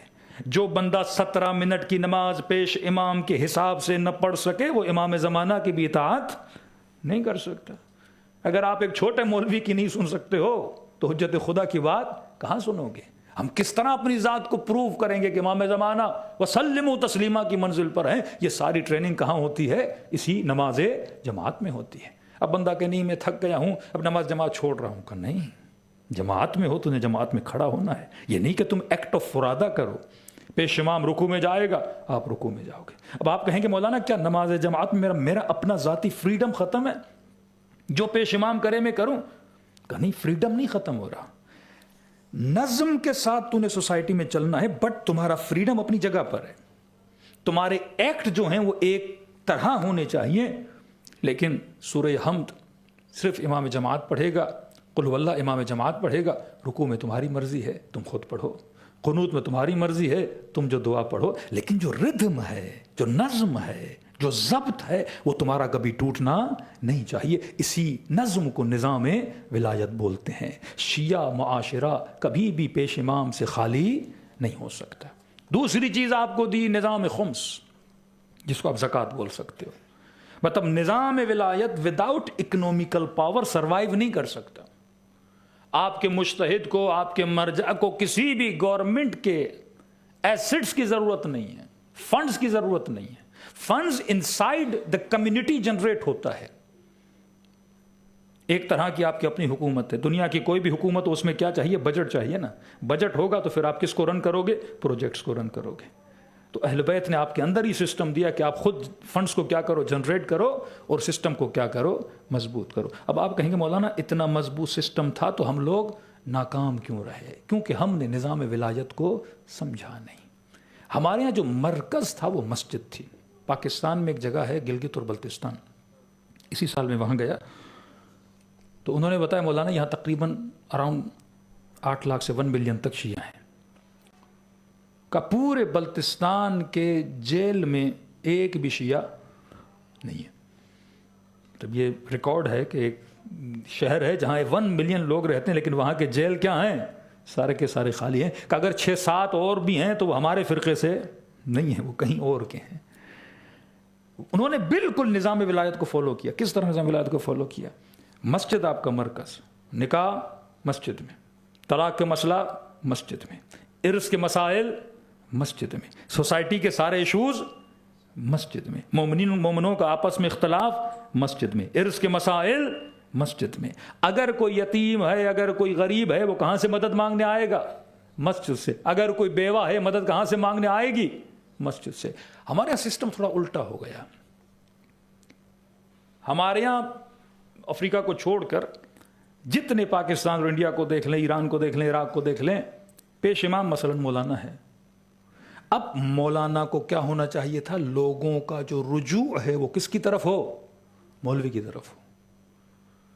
نماز کے لیے تو مولانا کے پاس آ گئے, روزے کے لیے تو مولانا کے پاس آ گئے. اب کسی کی بیٹی کی شادی نہیں ہو رہی, وہ مولوی کے پاس نہیں آتا. اس کو پتا مولوی اپنی بیٹی کے لیے پریشان ہے, ہاں کہ مجھے کیا مدد کرے گا. جس مولوی کا ہاتھ یوں ہونا چاہیے تھا وہ ہاتھ یوں ہو گیا. ٹوٹلی اگینسٹ نظام ولایت. نظام ولایت میں کیا تھا کہ شیعہ مرکزی لیڈرشپ ہوگی, یہ جتنا خمس یہاں سے جمع ہوگا وہ کہاں جائے گا؟ مرکزی لیڈرشپ کے پاس جائے گا. پھر وہ خمس معصومین کیا کرتے تھے؟ بصرے بھیجتے تھے, کوفے بھیجتے تھے, اہواز بھیجتے تھے, جو ان کے وکلا ہوتے تھے, جو وہاں کے پیش امام ہوتے تھے. پھر لوگوں کو کہتے تھے اگر تم نے رجوع کرنا ہے تو کس کی طرف کرنا ہے؟ عالم کی طرف کرنا ہے. اب ایک عالم اگر کسی محلے میں رہتا ہے, وہاں 500 لوگوں کی سوسائٹی ہے, اس مولوی کو سب سے زیادہ پتا ہوتا ہے کس کا بیٹا بیمار ہے, کس کی بیٹی کا مسئلہ ہے, گھروں میں مسائل کیا ہیں. تو سب سے زیادہ اگر کوئی ان گھروں تک مدد پہنچا سکتا ہے, وہ کون پہنچا سکتا تھا؟ مولانا پہنچا سکتا تھا. لیکن ہمارا سلسلہ کیا ہو گیا؟ الٹ ہو گیا. اس کے بجائے کہ مولوی بانٹنے والا ہو, وہ مولانا خود کیا تھا؟ مشکلات کا درکار تھا. اب لوگوں کا رجوع مسجدوں کے بجائے, اب پاکستان میں آئیں گے, سرمایہ داروں کے دروازوں پہ 200 لوگ کھڑے ہوتے ہیں. فلاں سیٹھ صاحب ہیں, 400 لوگ باہر کھڑے ہیں. فلاں صاحب ہیں, 600 لوگ کھڑے ہیں. اور اسی کے دروازے پہ 4 مولوی بھی کھڑے ہوتے تھے. وہ ٹوٹلی نظام ولایت کیا کر دیا ہم نے؟ تباہ ہو برباد کر دیا. ایک چھوٹا سا کوشچن کر رہا ہوں, آپ گھر میں جا کے سوچئے گا اس پہ. ہم جب خمس نکالتے ہیں, مثلا کسی کا $1,00,000 خمس نکلا, آدھا سہم امام, آدھا سہم سادات, 50,000 سہم امام, 50,000 سہم سادات. ان ٹوٹل پوری دنیا میں شیعہ کتنے؟ ایک فگر ہے اراؤنڈ, کہتے ہیں 350 ملین, مطلب 300 ملین شیعہ. اب 300 ملین شیعہ میں سید کتنے؟ اگر 300 ملین لوگ شیعہ ہیں, ایک بڑا سوال کر رہا ہوں, ان میں سید کتنے؟ ایک پرسنٹیج آپ نکال دیں, 10% مثلا سادات ہوں گے. مطلب 300 ملین میں 10 ملین ہم لگا لیتے ہیں, مثال دے رہا ہوں, سید ہوں گے. اب تقسیم خمس کیا ہے؟ 50% 290 ملین کے لیے, اور 50% کتنوں کے لیے؟ 10 ملین کے لیے. آدھے سے آدھا سہم سادات. اب میرا سوال ہے, اس 10 ملین میں غریب کتنے ہوں گے؟ ضرورت مند کتنے ہوں گے؟ 10 کے 10 ملین تو نہیں ہے. اب لگا لو 2 ملین اس میں کیا ہیں؟ غریب ہیں. مطلب 290 ملین لوگوں کے لیے 50,000 خمس, اور جسٹ فور 2 ملین 50,000 خمس. ایک بہت بڑا حصہ ہے نا. اور وہ جو سہم امام ہے, مسجد پہ بھی لگنا ہے, مدرسے پہ بھی لگنا ہے, غریب پہ بھی لگنا ہے, مسکین پہ بھی لگنا ہے, جو سفر پہ رہ گیا اس پہ بھی لگنا ہے, کوئی کتاب چھپنی ہے اس پہ بھی لگنا ہے, ہر جگہ لگنا ہے. وہ 50% ملٹیپل ایکٹیویٹیز میں کیا ہو جاتا ہے؟ تقسیم ہو جاتا ہے. اور یہ 50% میں نے اس 10 ملین سے بھی 2% پہ خرچ کرنا ہے, یا 3% پہ خرچ کرنا ہے, یا 4% پہ خرچ کرنا ہے, جو کیا ہے؟ سید ہیں. اٹس دا ہیوج اماؤنٹ, کہ ہاف آف اماؤنٹ آپ قوم کے 10% پہ لگا رہے ہو, اور اس 10% بھی سارا کے سارا غریب نہیں ہے, اس میں 4% 3% جو غریب ہوں گے. اب میرا سوال ہے, اتنا ہاف 4% پہ لگے تو پوری دنیا میں کہیں غریب سید ہونا چاہیے؟ Is it logical? کسی اکنامک کے, کسی کامرس کے اسٹوڈنٹ کو بھی بٹھا دیں کہ جناب قوم کا اتنا پیسہ نکلتا ہے, اور اس کا آدھا پیسہ قوم کے 10% پہ لگنا چاہیے, اور اس 10% کے بھی 4% پہ جو غریب لگنا چاہیے, تو کس پوری دنیا میں کسی بھی سید کو غریب نہیں ہونا چاہیے. لیکن سادات غریب ہیں, گھروں کے لیے پریشان ہیں, رزق و روزی کے لیے پریشان ہیں. اب آپ کہیں مولانا پھر یہ ہوتا کیا ہے؟ تو ایک بادشاہ گیا اپنے فوج کے اندر, تو جو سپاہی تھے وہ دوڑے دوڑے, بادشاہ سلامت, تنخواہ بڑی کم آ رہی ہے. تو بادشاہ نے کہا میں تو سارا بھیج رہا ہوں. کہ نہیں, تنخواہ بہت کم آ رہی ہے. مثلا ان کا 200 مل رہے, بادشاہ نے کہا میں تو 1000 بھیج رہا ہوں. کہ نہیں قبلہ, ہمیں تو کتنے مل رہے ہیں؟ 200 مل رہے ہیں. تو بادشاہ نے ان کو سمجھانے کے لیے جناب قصور میرا نہیں ہے, تو بادشاہ نے ایک برف کا تودا منگوایا, آئس, جمی ہوئی برف, اور بادشاہ نے کوئی 20 لوگ کھڑے کیے. پہلے کو کہا کہ تم اس کو دو, اس کو کہا تم اس کو دو, پھر اینڈ والے کو دو. جب بادشاہ نے برف اس کو دی, اس نے اس کو دی. برف تھی نا, وہ گلتی جا رہی تھی, پگھلتی جا رہی تھی. ٹھنڈی برف گرم گرم ہاتھوں میں چلتے چلتے چلتے چلتے جب اس بندے تک پہنچی تو برف کا جو اتنا تودہ تھا وہ اتنا ہو گیا. یہ قوم کا حال ہے. نکلتا تو ہے لیکن سیدوں تک پہنچتے پہنچتے پہنچتے وہ برف تک کیا ہو جاتا ہے, گل جاتا ہے. دیر از نو سسٹم آف ولایت ہمارے یہاں ہے ہی نہیں, جو اہل بیت نے سسٹم بنایا تھا. ہم چیزیں کر تو رہے ہیں لیکن پراپر سسٹمیٹک طریقے سے نہیں کر رہے ہیں. یہ ہڈن نیٹ ورک جب آپ پڑھیں گے اہل بیت نے جب دیا, تو چھٹے امام کے بعد جب جناب اسماعیل کے ماننے والے جو اسماعیلی آغا خانی کہلائے, اور پھر آگے سلسلہ بڑھا ہمارا 12 امامی, تو آغا خانیوں نے اس سسٹم آف امامت کو, جسے آپ لیڈرشپ بولتے ہو, اس کو انہوں نے بڑی زبردستی پکڑا. دوسرا سسٹم آف اکنامک, جیسے آپ خمس بولو یا زکوٰۃ بولو, اس کو بھی انہوں نے بڑی خوبصورتی سے نبھایا. ہم سال میں 20% نکالتے ہیں, وہ ہر تنخواہ سے 20% نکالتے ہیں, ایوری منتھ وہ 20% نکالتے ہیں. اور میں نے صرف ان کے اکنامک ہیڈ تھا ان کا, صرف گلگت اور بلتستان کا. انہوں نے کہا مولانا ہمارے پاس صرف گلگت اور بلتستان کے لیے 4 ارب روپے پاکستانی کا اراؤنڈ شاید 25 ملین ڈالر بنتے ہیں, ہمارے پاس بجٹ پڑا ہوا ہے. دے ہیو آل ریکارڈس کہ ہم نے کہاں پہ کس طرح کیا خرچ کرنا ہے, اور ہر ہمارا بندہ 20% نکالتا ہے. لیڈرشپ ان کے آج بھی موجود ہے. ان کو پتہ ہے کہ لیڈر دیندار نہیں ہے, ریلیجس نہیں ہے, نمازی نہیں ہے. چلو یہ ایک نقص ہے ان کی لیڈرشپ میں, جو دیندار پن نہیں ہے, آج وہ ریلیجس نہیں ہے, لیکن آج تک انہوں نے لیڈرشپ کو قائم تو رکھا ہے. فاسق سے فاسق بھی لیڈر ہو, اس سے بھی قومیں کیا ہو جاتی ہیں, پھر بھی بچ جاتی ہیں, کیونکہ دیر از اے لیڈر. فرمایا 40 لوگ بھی اگر سفر پہ جائیں, کسی ایک کو کیا بنائیں, لیڈر بنائیں. وہ قومیں کبھی بھی تباہ و برباد نہیں ہوتی جن کے اندر کیا ہوتی ہے, لیڈرشپ ہوتی ہے. یہ معصومی نے بتایا, ایک سینٹرل لیڈرشپ بناؤ, پھر چھوٹی چھوٹی لیڈرشپیں مسجدوں کے ذریعے, جیسے کہ تمہارے بچے کا مسئلہ ہو, مسئلہ کہاں حل کرنے آئے, مسجد کے اندر آئے. تمہاری بیٹیوں کا مسئلہ ہو, مسائل کہاں حل ہوں, مسجدوں میں حل ہو. آج قوم کورٹس میں کھڑی ہیں, آج قومیں باہر کھڑی ہیں, آج اپنے مسائل کو دنیا کے حکمرانوں کے یہاں جا کے سولو کرتی ہیں, کیونکہ ہم اس نظام میں ولایت کے اندر سے کیا ہو گئے, باہر آ گئے. صلوات پڑھے محمد و آل محمد.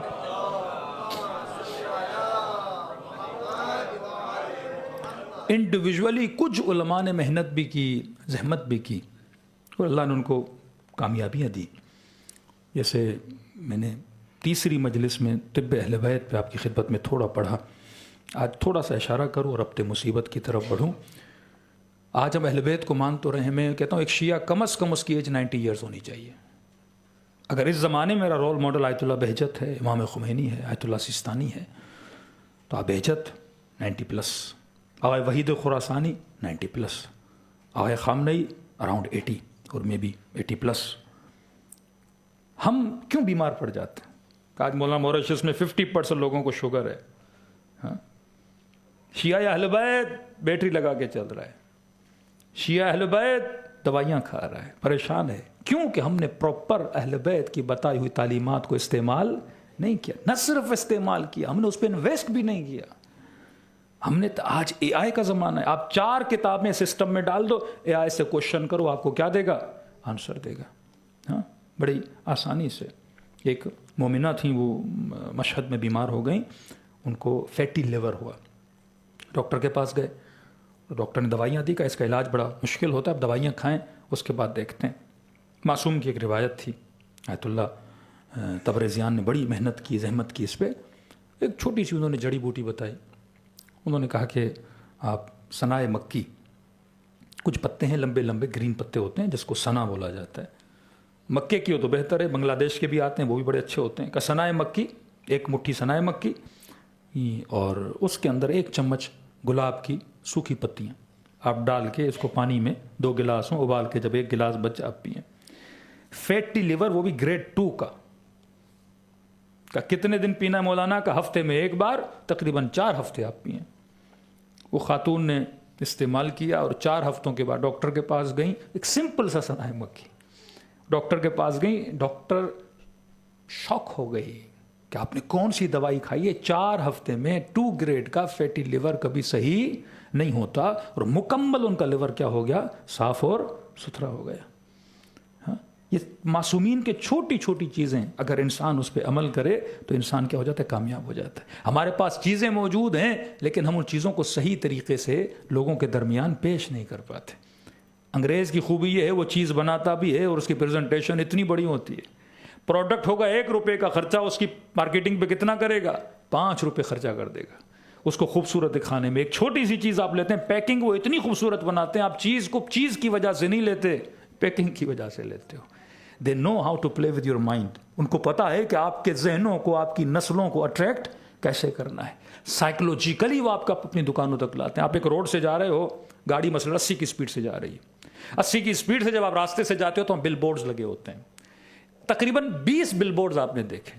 20 میں سے 15 بل بورڈز پہ مثلاً کوک کا ایڈورٹائزمنٹ تھی اور 2 پہ مثلاً 7 اپ کی تھی اور 1 پہ مثلاً کسی کیک کی تھی. اب آپ گاڑی اترے پیٹرول پمپ پہ فیول بھرانے کے لیے اور آپ فوراً وہاں پہ شاپ پہ گئے، آپ کا دل تھا کوئی ٹھنڈی چیز پیوں. کہتے ہیں سائیکولوجیکلی آپ 80 کی اسپیڈ سے جا رہے تھے، ایون آپ نے شاید ان بل بورڈز کو غور سے بھی نہیں دیکھا، لیکن وہ چیزیں آپ کے سب کانشیس میں چلی گئی ہیں. اب جب آپ شاپ پہ جاؤ گے، جس چیز کو آپ نے 15 مرتبہ آپ کی آنکھوں نے دیکھا ہے، بھلے اسپیڈ سے دیکھا ہو، آٹومیٹیکلی آپ کا ہاتھ جب ریفریجریٹر میں جائے گا وہ کس کو اٹھائے گا؟ کوک کو اٹھائے گا، کیونکہ آپ نے 15 ٹائم اسے کیا کیا ہوا ہے؟ دیکھا ہوا ہے. وہ ہماری نسلوں کو ایک مووی چلتی ہے، کتنی بار ایک چیز ریپیٹڈلی دکھاتے ہیں، آٹومیٹیکلی اس چیز کی محبت آپ کے بچوں کے دلوں کے اندر چلی جاتی ہے. وہ پروڈکٹ بناتے بھی ہیں، وہ پروڈکٹ کو سیل کرنا بھی جانتے ہیں. اسی طریقے سے آپ ہی سے پیسہ کما کے آپ ہی کی نسلوں کو کیا کرتے ہیں؟ تباہ ہو برباد کرتے ہیں. لیکن چھوٹی چھوٹی چیزیں اگر ہمارے گھروں میں آ جائیں تو ہماری صحت بھی بن جائے، ہمارا روح بھی تنومند ہو جائے. صلوات پڑھے محمد و آل محمد.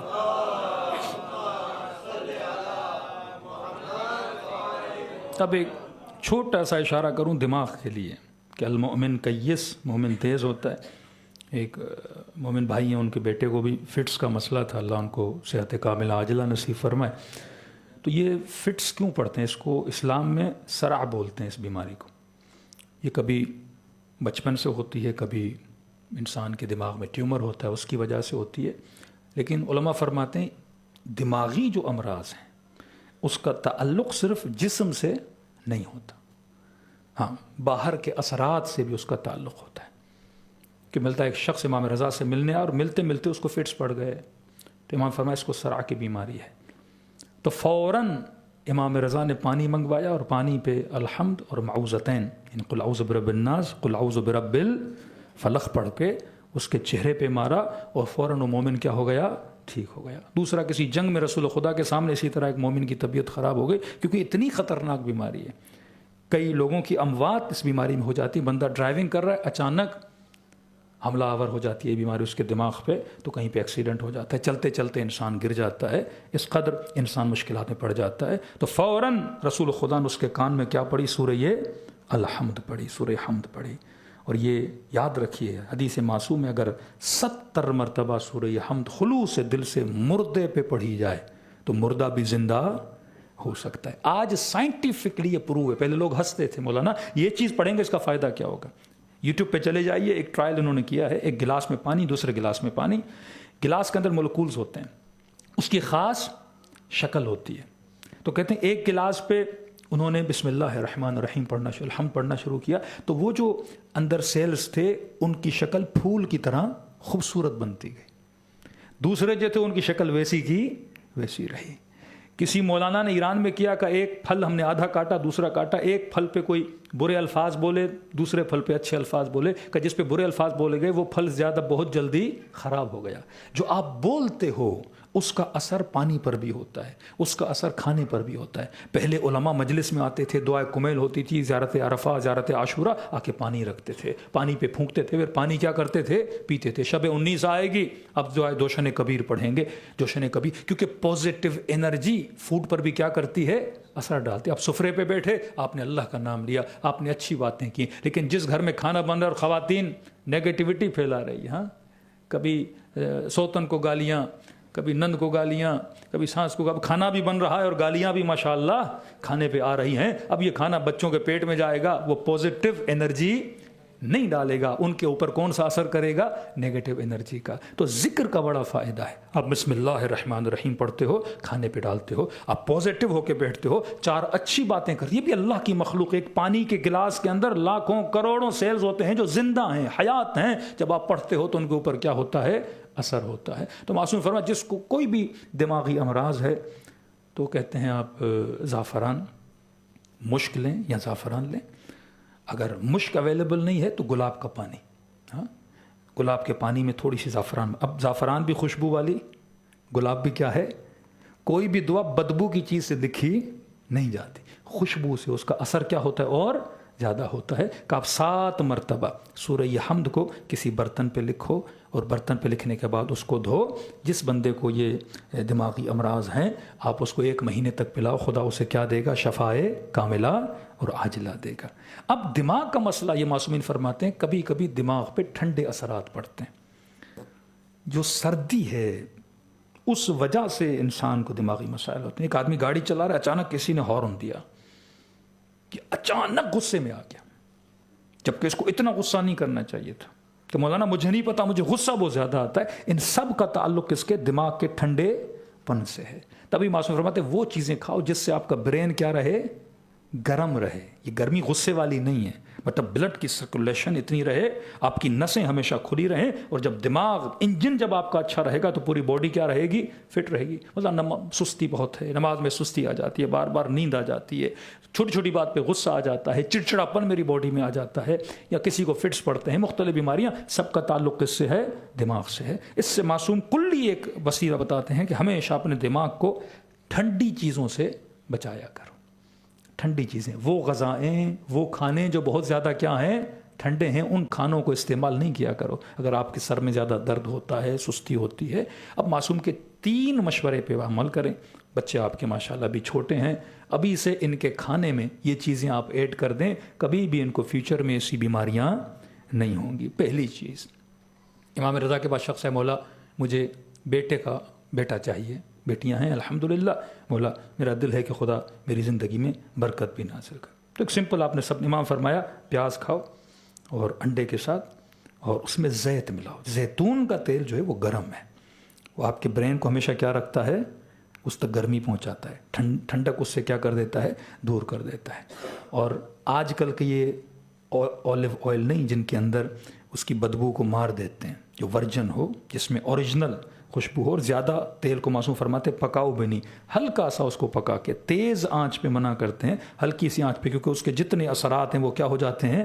جل جاتے ہیں. ایک تو زیت کا تیل، دوسرا پیاز. اب یہ پیاز صرف دماغ کے لیے نہیں، سیاٹک جن لوگوں کو ہوتا ہے، کمر کا درد جن لوگوں کو ہوتا ہے، یہ ٹوٹلی بدن کے اندر جو انسان کی نازک رگیں ہیں ان کو بھی کیا کر دیتی ہے؟ کھول دیتی ہے. پہلے آپ گاؤں میں دیکھتے تھے لوگ کچا پیاز توڑتے تھے اور اسی وقت پیاز کو کھاتے تھے. اب یہ نہیں پیاز کھا کے نماز جماعت میں کھڑے نہیں ہو جانا، پھر وہ مکروہ ہے.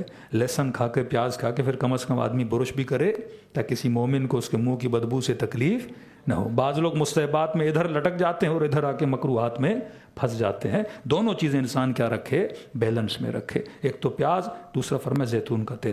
تیسری چیز احادیث میں زبیب کے لیے جتنی احادیث ہیں، مطلب اگر کسی چیز کے لیے حدیثوں کی بھرمار ہے وہ زبیب ہے. اب لوگ تھوڑے اس میں پھنس گئے، بعض کہتے ہیں کلونجی ہے، بعض کہتے ہیں زبیب ہے.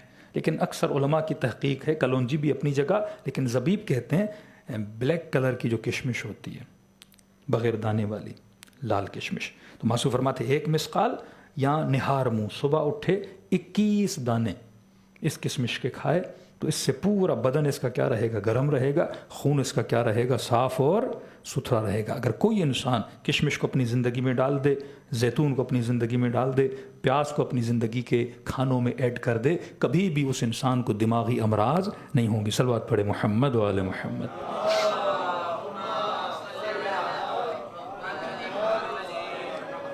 اب جن کے بچوں کو یہ بیماری ہے، مثلا صرع کی بیماری ہے، 2 طرح کے پودے ہیں، یہ بھی معصومین کی روایات میں بھی آئے ہیں. ایک پودا ہے، فارسی میں اس کو کہتے ہیں بہار رنج، اس کو اورنج بلسم بولتے ہیں، وہ نیٹ پہ لکھیں گے. یہ پودا کہیں سے بھی آپ خشک صورت میں آ جائے، اس کا جوشاندہ بنائیں. یہ دودھ کی ان چائےوں سے بہتر ہے انسان یہ ہیلدی چائے اپنے گھر میں پیے. دودھ کا بھی زیان ہو جاتا ہے. دن میں 10 کپ ہم پی لیتے ہیں. کم از کم 3 کپ آدمی اس چیز کے ایڈ کر دے, اس سے کبھی بھی یہ فٹس کے مسئلے, مختلف مسئلے نہیں ہوں گے. تیسری چیز جو بہت زیادہ مفید ہے, اس کو استخدس بولتے ہیں, جس کو لیونڈلا بولتے ہیں, پتہ نہیں انگلش کا اس کا نیم کیا ہے, آپ دیکھ سکتے ہیں. استخدس, اس کو اگر شہد کے ساتھ مکس کیا جائے, اس کے لیے علماء فرماتے ہیں یہ دماغ کے اندر جھاڑو کا کام کرتا ہے. تو آپ کے دماغ کے اندر جتنی اضافی چیزیں ہیں اور کچرا ہے, یہ اس کو کیا کر دیتا ہے, جھاڑو لگا کے صاف کر دیتا ہے. مطلب دماغ کے اندر جو, جس کو عرق دماغ بولتے ہیں, یا دماغ کے اندر یہ انسان کو ٹیومر کیوں ہوتا ہے, کیونکہ دماغ کا کیا ہوتا ہے, کچرا ہوتا ہے نا. پوری باڈی, مطلب یہ دماغ کو صاف کر دیتا ہے. اگر اس کو شہد کے ساتھ ملا کے انسان ڈیلی اس کا آدھا کپ 1 کپ پیے, تو انسان کا برین بھی صاف رہتا ہے, اس کا حافظہ بھی تیز رہتا ہے, پھر یہ قرآن بھی یاد کر سکے گا, یہ مکمل فوکس رہے گا. ایسا نہیں ایک بندہ 4 بار بولا ہے لیکن اس کا دماغ کہیں اور چل رہا ہے, اس کو چیزیں بھولنے کی عادت ہو جاتی ہے. یہ چھوٹی چھوٹی چیزیں اگر انسان عمل کرے, اور یہ چیزیں معصومین کرتے تھے. اماموں کی غذاؤں میں پیاز تھی, امام کی غذا میں کھجور تھی, امام کی غذا میں مولا زعفران, معذرت کے ساتھ جو اس دن میں نے عربک گم بتایا, کندر, معصومین کی غذاؤں میں یہ چیزیں موجود تھیں جو ڈیلی بیسس پہ معصومین علیہ الصلوۃ والسلام استعمال کرتے تھے, اور ان کے اصحاب اور چاہنے والے استعمال کرتے تھے. ایک ہیلدی بچہ امام زمانہ کا سپاہی بن سکتا ہے. یہ نہیں مولا ظہور کریں میرے بچے سے چلا ہی نہیں جا رہا, تو یہ بندوق کیا اٹھائے گا, امام کے لشکر میں مولا کی مدد کیسے کرے گا. یہ ڈل بچے, یہ غباروں کی طرح پھلے ہوئے بچے, یہ امام زمانہ کے کسی کام کے نہیں ہیں. انسان مینٹلی بھی فٹ ہو, باڈی کے اعتبار سے بھی فٹ ہو, اور روح کے اعتبار سے بھی کیا ہو, فٹ ہو. صلوات پڑھے محمد و آل محمد.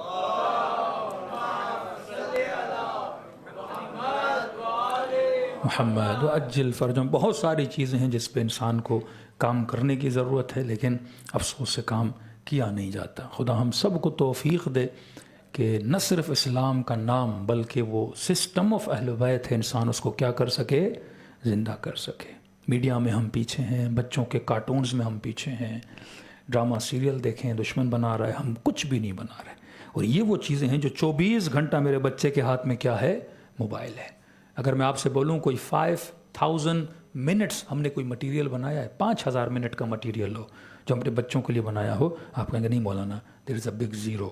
کوئی کارٹونز ہم نے بچوں کے لیے نہیں بنائے. ٹام اینڈ جیری وہ بنا رہے ہیں, وہ آئرن مین ہو, بیٹ مین ہو, اسپائڈر مین ہو, ساری چیزیں کون بنا رہا ہے, آپ کا مخالف بنا رہا ہے. لیکن ہم اپنی بچوں کے لیے کچھ نہیں بنا رہے. ہم صرف یہ سمجھتے ہیں بچہ مسجد میں آئے گا تو نیک بن جائے گا. بھائی 1 گھنٹہ مسجد میں ہوگا, وہ بھی میں تھوڑا آپ کا ٹائم زیادہ لے رہا ہوں, ویسے 40 منٹ مسجد میں ہوگا.